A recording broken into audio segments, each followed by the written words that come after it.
Technical snags plaguing Boeing Starliner capsule have resulted in two astronauts, Sunita WIlliams and Butch Wilmore, getting stranded aboard the International Space Station. We've been telling you about this.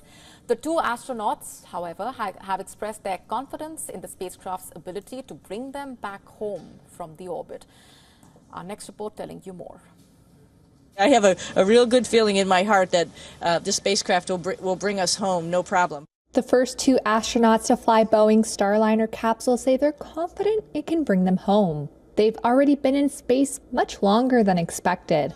Butch Wilmore and Sunita WIlliams had their first news conference since docking to the International Space Station more than a month ago. Absolutely confident. I feel confident that if there was a problem with the International Space Station, we can get in our spacecraft and we can undock, talk to our team, and figure out the best way to come home.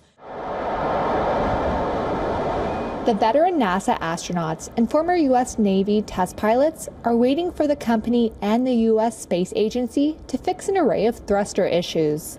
They were launched aboard Starliner on June 5th from Florida and docked the next day at the ISS.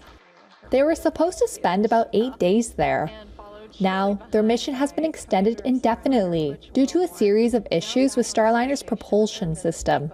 You know, that mantra you've heard, failure is not an option. That's why we are staying here now. It feels good to float around. It feels good to be in space and work up here with the International Space Station team. So, yeah, it's great to be up here. So I'm not complaining. Butch isn't complaining that we're here for a couple weeks, extra weeks. 5 of Starliner's 28 maneuvering thrusters went dead during its 24-hour trek to the station. A propellant valve failed to properly close, and there have been 5 leaks of helium, which is used to pressurize the thrusters.